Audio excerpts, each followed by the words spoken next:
포란 중이던 핑크가 배가 고파서 둥지를 나오자 그레이와 덕이가 옆에 붙어서 경호를 하기 시작한다. 늘 그렇듯 덕이와 그레이는 핑크의 환심을 사기 위해 여념이 없다. 얼마 전 핑크의 도움 요청을 외면했던 덕이는 언제 그랬냐는 듯 뻔뻔스런 행동을 하고 있다. 핑크는 배가 고프지만 먹을 게 없다 보니 아무 풀이나 닥치는 대로 뜯어먹는다. 덕이는 이 와중에도 그레이가 핑크와 가까워지지 못하도록 계속 방해하면서 핑크를 경호한다. 핑크는 배가 고픈 대로 급하게 풀을 뜯어먹고 난 뒤 곧바로 다시 둥지로 돌아왔다.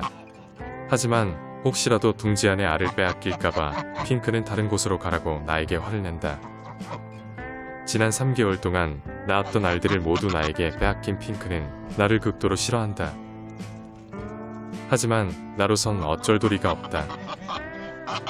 거위들이 알을 품고 나중에 새끼가 태어나면 일부는 살아남겠지만 대부분은 고양이나 쥐들의 밥이 될 것이기 때문이다. 어린 생명들을 담보로 모험을 걸 순 없다. 그나저나 핑크는 지금 상상포란을 하고 있다. 사람도 임신에 너무 집착하다 보면 상상임신을 하듯 핑크 또한 상상포란을 하고 있는 것이다. 다른 암컷들은 둥지 안에 알을 빼내면 일주일 정도 뒤에 포란을 포기하는데 유난히 모성애가 강한 핑크는 쉽게 포기하지 못하는 것 같다. 나는 그런 핑크의 건강이 상하지 않도록 매일 2번씩 사료를 갖다주고 있다. 너무 배가 고팠던 핑크는 쉬지도 않고 사료를 허겁지겁 먹는다. 핑크는 나에게 무지 화가 났지만 배가 고파서 어쩔 수 없이 사료를 먹는 중이다. 병 주고 약 주는 것도 아니고 솔직히 내가 하는 짓이 나도 어이가 없다. 사료를 실컷 먹고 배가 부른 핑크는 다시 둥지로 돌아갔다. 하지만 곧바로 다시 자세를 잡지 않고 한참 동안 몸풀기를 한다. 한번 자세를 잡고 앉으면 최소 12시간 이상 꼼짝을 하지 않기에 핑크가 왜 이런 행동을 하는지 충분히 이해가 간다.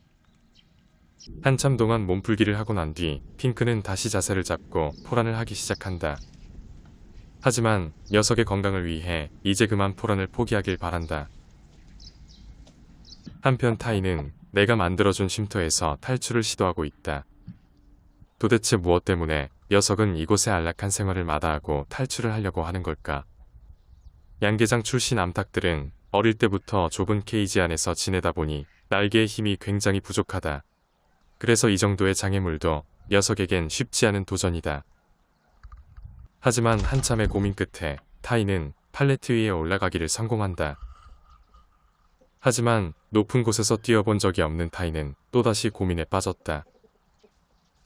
그나마 타이는 농장에서 생활한 지 이제 3년이 지났기에 이 정도라도 하지만 지난 겨울에 이곳에 온 암탉들은 아직 엄두도 못 낸다.